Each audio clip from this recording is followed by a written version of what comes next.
Welcome to Inside the Numbers, the RockDaisy Sports Performance Podcast, where we decode the data, science, and stories powering elite athlete development. I'm Ron McKeefrey, and in every episode, I'll be diving deep with top strength conditioning coaches, sports scientists, and performance experts who are driving the game forward using tech, insight, and grit.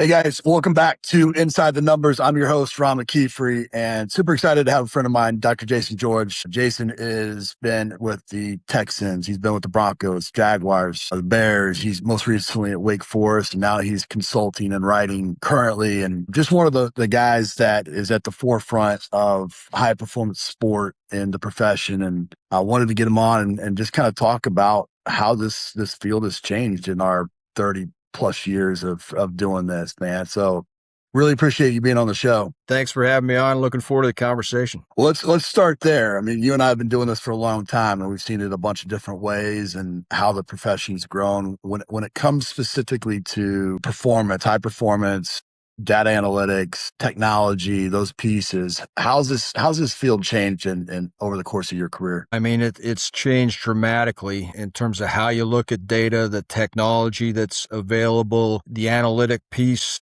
in terms of how you can assess performance and risk. I think how you break down performance physically, technically, tactically, psychologically. I think all the components have gotten stronger and better. And data's being used in much more efficient ways across the board. Like back in the day when we were young bucks in the profession, you know, you're still collecting data off metrics, but it might be a handheld, stopwatch for a 10, 20, 40, whatever you're trying to measure at the time. Obviously the weights and the maxes that you're going off of, you've got an Excel book or spreadsheet that you're trying to put it in, and you're calling that your athlete management system, I guess now. And things have just gotten so much more complex and sophisticated and better, but at the same time, you got to be careful that you don't start going down paths and rabbit holes that take you away from your purpose a little bit too much.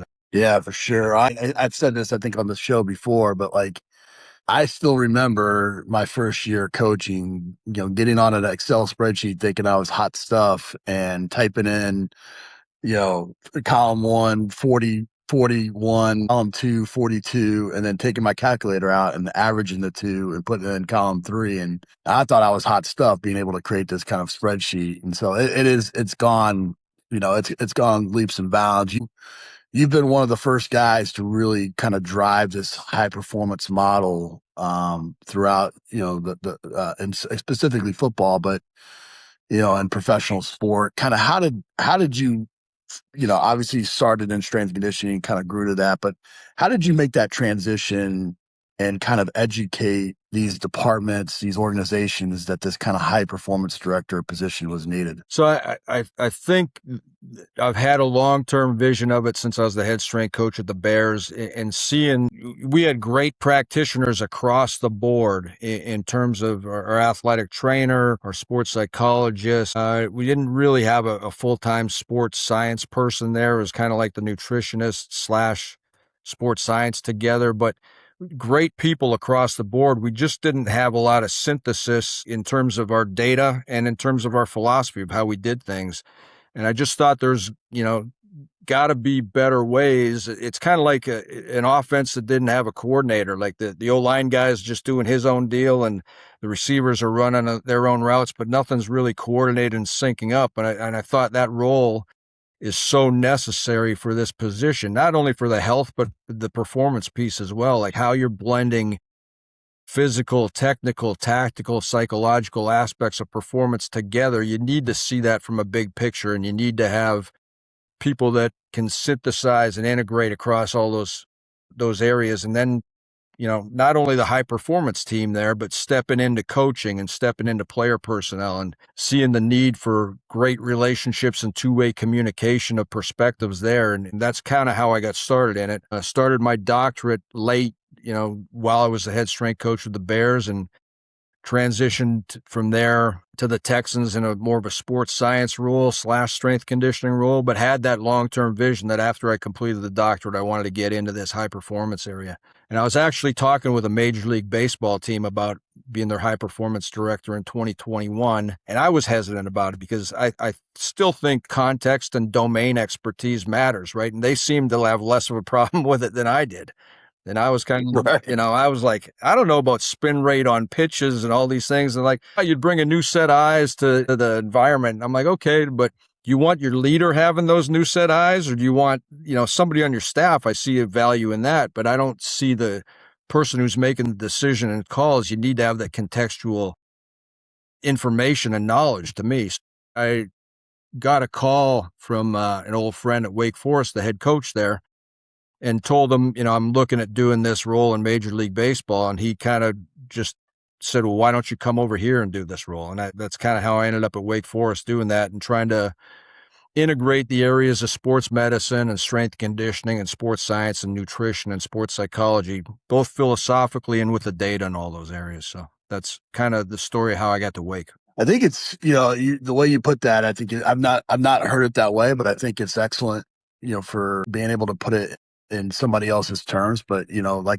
having the side of the ball without a coordinator, I think is an absolutely great way to do that. You got experts in each of those areas, but it takes somebody to kind of put it all together, put the game plan together. And when you are dealing, there's no shortage of people that have ego in our profession, right? Whether it's in sports medicine or strength and conditioning or nutrition, and you're managing content experts at the professional or power four level like that. How did you go about managing personalities, managing ego, and still not being maybe the smartest person in the room in each of those areas, but being the person that can tie it all together? Yeah. First of all, I think the high performance director, if you're the smartest person in each of those areas, you got the wrong people hired in the other areas, right? Like you don't want to be the smartest person in all those areas. You're going to have an area of specialization and you need to have some depth across all of those domains, but you don't have to have more knowledge than anybody else. So number one, I see this as a leadership role that has the ability to extract the best ideas out of those domain experts and let them rise to the top and not just have one strong ego-driven voice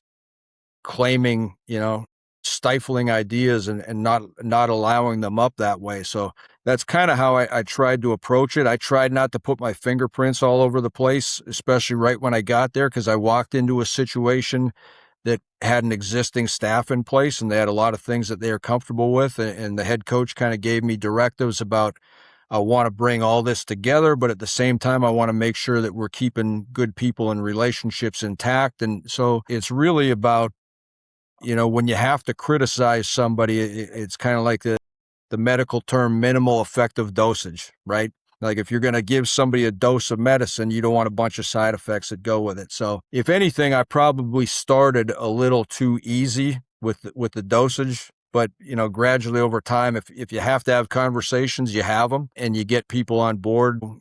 It just has to be, this is the data, this is what we're seeing, this is the progression, allowing them to communicate their perspective on it. But in the end, you got to make a decision on how you're going to go. And I tried to tell people that when we made a decision, why or why not we did things a certain way to try to keep their opinions valuable. But in the end, sometimes you just have to make the decisions that you see are best overall there. So that's kind of how the approach I took. One of the things that I've always said about that role that I think is, you look at a lot of the other high performance directors in other parts of the world, and they are coming from the coaching realm, whether it's strength conditioning or sport coaching or something along those lines. And, when I ask the question of why that's the case, it's most of them, like, it comes back to basically being able to speak coach, right? And to synthesize information down into bite-sized chunks for the head coach or for the general manager or something along those lines, and kind of simplifying the complex, and that way having kind of one voice to the leader. And I see that really being the role, is being able to take all this high level content, all this high level knowledge, synthesizing it, and then, giving that to the head coach when they're at 30,000 feet getting hit with a bunch of different things, not really having the ability to go deep and ask those types of questions that need to be asked from a football perspective. And so I think it's a role that we can need to continue to push in our field and grow and give, you know, our aging coaches, trainers, nutritionists in those areas a place to go, you know, because when you have 30 plus years in this field, you've seen it a lot of different ways, and you've been able to kind of and you understand the big picture a lot of times. When you you know when you've seen this kind of explosion of technology, and sometimes I think technology is synonymous or is used synonymously with sports science. That's not always the case, right? You know, but when it comes to the metrics, when you take over a program right now, what are the metrics that you're specifically looking for? Not necessarily the technology, but the tools, the pieces of information that you need. So I look at technology as how many pieces of a puzzle that you're never going to have all the. So you're trying to build a puzzle that has 500 pieces. If you've got a piece of technology that might be able to give you 10 or 12 pieces of that puzzle, that's a huge piece of technology to me, right? And you're never going to have all the pieces to the puzzle. There's always going to be blind spots. You know, not everything that you can measure matters, and not everything that matters can be measured. So decision making in this space is always going to be a little bit of an art and a science. It's going to be a little bit of intuition based on real world practical experience, but it has to be data driven as well. And you want to be good at both of those things. Like when you're making decisions, you don't want to rely too much on one and then not enough on the other in either direction. So, you know, finding ways to understand the mechanical demands of the game, things like a GPS or a catapult or whatever system you want to use it as, a GPS, an accelerometer, gyroscope, a magnetometer, that can give you all the metrics that you want for some sort of mechanical load, some sort of understanding of the speed metrics, the bands that you're going to go through there, how many accelerations and decelerations you're going through. I think obviously is a great tool. I think the force plates, in my opinion, are a real game changer, because there's probably a lot of ways to see how explosive an athlete is in terms of concentric movements, like that you could do a 10-yard dash or a traditional vertical jump or a power clean if you factor out the technical aspect of the lift a little bit. But there's not a lot of ways to see how eccentrically efficient an athlete is, how eccentrically powerful they are. So if, to me, that has become a real game changer with how we're looking at things. And then the velocity-based training techniques in the weight room, I think, is maybe less of a longitudinal thing that I look at it as, and more of a in-the-moment tool that's great for strength coaches to let them evaluate the readiness of an athlete to train on that given day and make good decisions for them in the moment, so that they're not going to drive down the recovery curve too much. So those are just some pieces of the technology or the metrics that I'm looking for. Yeah, I think that's the key, right? Is you gotta know what you're looking for to be able to determine the correct tool. And sometimes I think we get caught up in the tools and not necessarily what we're looking for, and being able to synthesize that information. When you have that much info coming in, how do you go about kind of synthesizing that? How do you go about kind of, you know, organizing it and making it, you know, put it into a kind of a visual format for the stakeholders that are going to be involved? I try to customize it as much as possible, and that's hard to do on front end until you get to know the people that you're working with. But I try to have something with all those tools, you know, a profile on one page, and if they want to drill down and get more information about some things, here's the page for the force plate and all the different visualizations. Here's the one for the catapult. Here's the one for their body weights. Here's the one for VBT metrics, whatever it might be, right? So in terms of setting it up initially, it goes back to starting to have a lot of conversations with people and see what they value and what their philosophies are. But for me specifically, it starts from just a big picture perspective, and it gradually whittles down into the metrics that we're going to use that are going to be actionable on a daily basis. Like, some things you're going to measure daily, some things you're going to measure weekly, some things might be monthly or even less frequent than that. But how do you get the information to the people that are going to make the decisions in a good, timely manner? So setting that process up, to me, is an important aspect of it.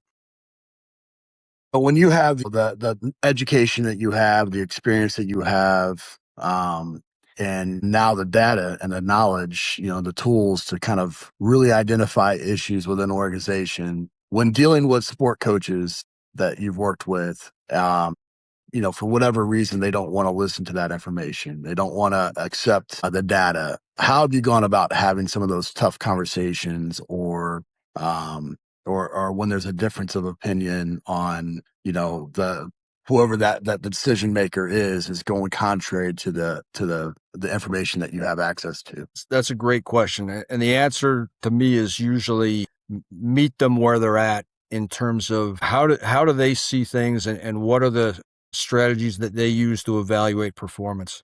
And this might be a long answer to your question, but I had a great conversation with Bob Alejo just the other day, who before we started recording here, we just talked about. And I was kind of venting to him of, my perspective. That's probably not going to get accepted well in probably 2/3 of our community.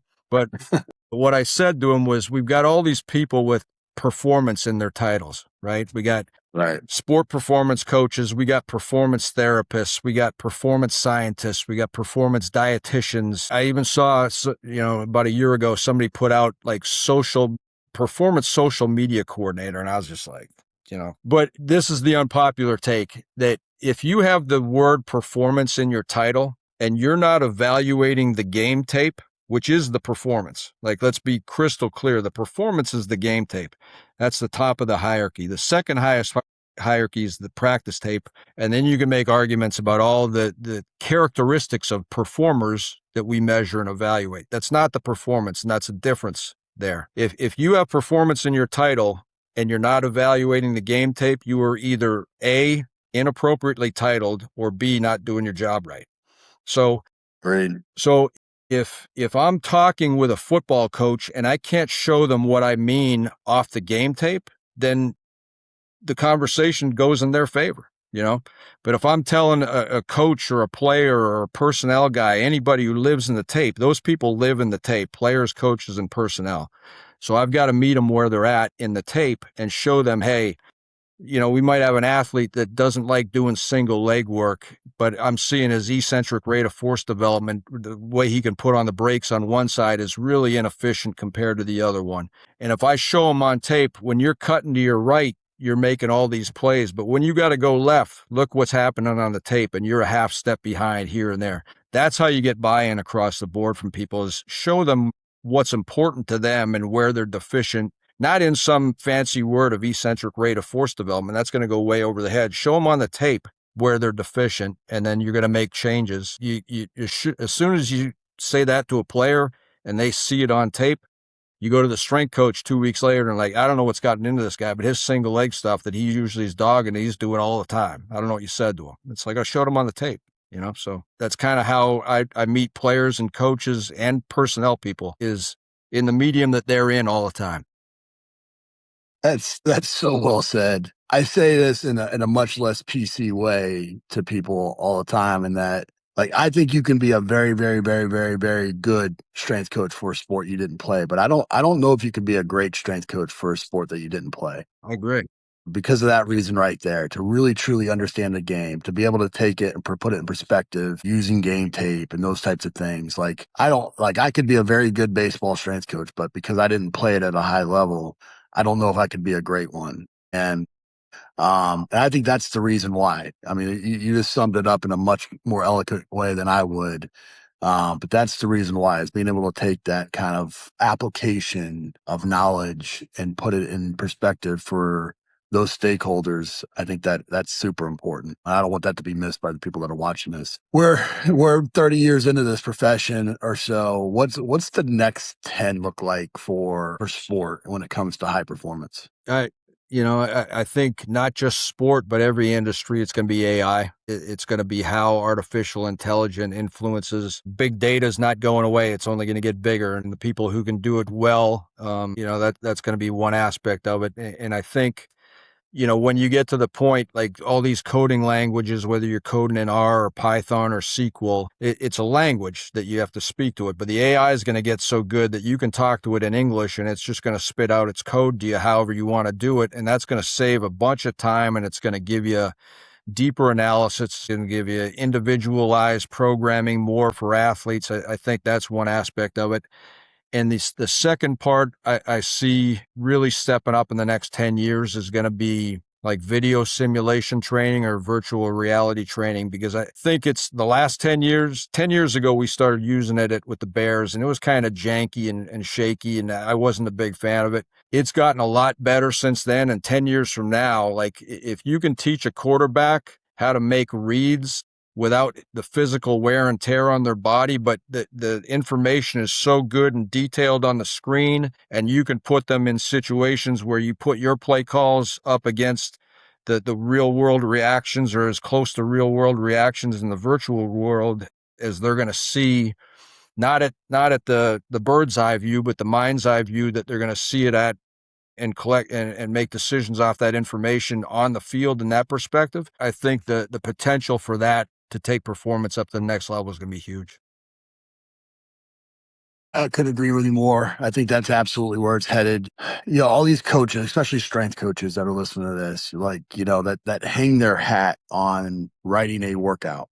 And that's the differentiator in their role. I honestly believe we're a blood prick away from getting an AI bot to write the perfect workout, the perfect diet, the perfect plan, that kind of eliminates you as a coach from that perspective of just being able to write programs. Like, I think you need to learn skills to separate yourself from something that's as threatening as like an AI agent and those types of things. What are those skills that need to be developed to make sure that you stay current 20 years from now? Well, number one, it's people skills. And number two, it's going to be knowledge of context, like understanding the context that you're developing athletes in. So there's a difference in my mind between testing characteristics of the performer versus the performance, which I kind of talked about a little bit already, right? But you can develop an athlete's, let's just take something simple like 40-yard dash time. We all want our athletes faster, right? But how you do it matters. Like, if you're developing your athletes by how much force they can put into the ground relative to their body weight, that's probably going to transfer to the field and not just the test. But if you're spending an inordinate amount of time on teaching them the 3-point stance coming out of the gate, and that's how you're taking the 10th of a second off their 40, but their force into the ground's not changing at all, that's probably not going to because guys aren't going to be in their 3-point stance. Maybe a D lineman coming off the edge on third down somewhat, but even then, that's not the same thing, right? So, Right. so learning how training actually transfers to the performance, and not just be hanging your hat on your testing metrics and say, well, I did my job and everybody else is messing up because according to my tests, I got them bigger and faster and stronger. But that's why I'm a big advocate of, you got to watch the tape and see how that really transfers over. And even if you can't see that transfer, because I get it, that's a tough evaluation because it's more than just the physical aspect that goes into the performance evaluation and how well you perform. It's the technical, the tactical, the psychological as well. But you have to at least have an understanding of what you're doing and if it's helping, or at least if it's not hurting it, because you can also get an athlete too big and they're not coming around the corner with the same level of fluidity and orchestration in their movements. And, we've all probably seen athletes in our 30 years that, well, maybe we got to take a little off him because he doesn't look the same at 10 pounds heavier than he did back then. So, I agree with that. I think contextual knowledge, I think people skills and communication skills and how you motivate people, I think all those things will be important in coaching moving forward. It's obvious that you are a lifelong learner by going on and getting your PhD and those types of things. It's been really evident to me in this new role of mine, with just different levels of computer knowledge, staying current with the times, those types of things with coaches. How have you forced yourself to stay current with technology, with with tools, with education? Because I think it is something that is a struggle for a lot of coaches. Yeah, I've always had an interest and an aptitude in statistics and data analysis too, so it's been a natural thing for me to kind of gravitate to those areas. And I'm not a black belt R coder or Python coder, but I know enough that I can get through it. I'm a big cook with the cookbook open guy when it comes to that, right? Like, I can go find a visual that I want to put in and copy the R code from it and come back and then change the variables to the ones that I have in my data set as opposed to the other one. Like, I know enough R to do that, but I'm not a guy who's cracking his fingertips and just code starts flowing out of my fingertips. Like that's not who I am. That's not how I'm spending my time. But I can be proficient in that area. To me, I think it's just about being excited to help people in different ways and share insights and educate. And if you're motivated to do all that stuff, you're going to put in the time and energy where it's going to be valuable. And I think that just organically happens with people that, are trying to help and make the best for other people's situations. Yeah, to me, that's the answer, right? I mean, technology is going to be an ever evolving thing, and if you resist it, if you fight it, you don't embrace it, then you are going to get left behind, I think. And so, instead of just being discouraged by it or being like, "Why do I need to worry about it in the weight room?" I think that's how you end up slowly kind of dying a not so great death in this field. To be Yeah, honest with you. it's the Moneyball line, right? It's adapt or die. That's exactly right. Yeah. That's exactly right. Well, we got some quick questions to end the show here. What do you think is the most underrated metric to measure when it comes to performance? Oh man, like I said, that's asking me what my favorite piece of the puzzle of 500 pieces is. The one that I've the last few years that's really valuable to me, and I probably put more value into it than a lot of people, and than even a lot of the research says, is eccentric rate of force development off the force plates. And people are probably That wondering why that, but how, change of directions, two components. accelerate. It's how Yeah. quickly you can stop yourself and how quickly you can accelerate out of the cut. And you can see pretty quickly off that test where the deficiencies lie. And to me, that's helped me a lot, not only from the performance perspective, but when we overlay a lot of things. I'll give you a little piece of insight into our internal research that we did at Wake Forest, is that guys who were weak in that quality of eccentric rate of force development had a little bit more risk for soft tissue injury. And guys who were asymmetrical in that quality had a little bit more risk for soft tissue injury.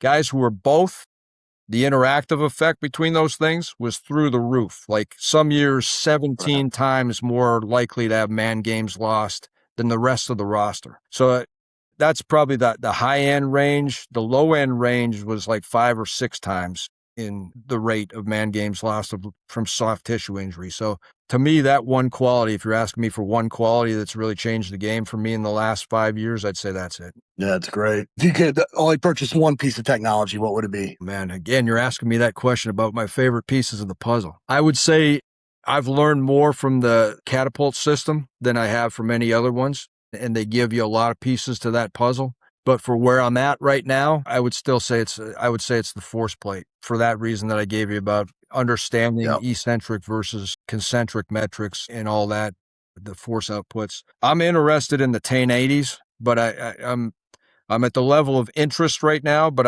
I can see the value of it for return to play. I'm not totally bought into the value for overall team training and performance, but that might be just because I'm ignorant of it. And I've been ignorant of a lot of things that I've come around on before, but we'll see where I get to with this one. It's definitely it's in my bucket of tools, that's for sure. What's the biggest mistake you see teams make with data? Not being purposeful in its collection. I just think like a lot of people are collecting data to collect it, and they don't really make it actionable and don't really understand it from not only a short term but a long term process. Like they look at player load as what happened the day before and disregard the chronic 28 days before. And if you want to look at jumps off the force plate and how that's related to a 28-day load, like once that increases, you'll see it 28-day load gets really high, the jumps start going down, you start taking that load of training camp off, and you start seeing things improving, and that mirrors the injury rates as well. Like people wonder why all the soft tissue injuries tend to accumulate during camp and then lingers until the first 2 or 3 weeks of the season. It's because that 28-day load hasn't come off you fully yet. It's in my perspective, and the data shows that. So I'm kind of veering off what your question was, but just throwing that out there as well. No, I think data hygiene is the paramount. I mean, that's you're only good as the data that you put in, and focus on that for sure. Well, Jason and I were talking before we hit record here, and I was pushing him to make sure he wrote a book during this time. I know he's writing some research and some articles right now, but I think it is easy to see why a book from him is needed in this profession. But man, I really appreciate you being on the show and sharing. And how can people stay up with you and what you're currently doing? I've got a LinkedIn profile, and that's probably for professional contact. That's probably the best way to get in touch with me there. You can shoot me a message. I always enjoy a good conversation in the health and performance space. And other than that, just evaluating opportunities and keeping on writing and doing some consulting. So it's been, I've enjoyed my time away, but I'm kind of itchy to get back into with a team environment again. I've got those instincts to be part of something bigger than yourself. So 100%. Well, appreciate you, man. Have a great good one. thanks, man. Good talking to you.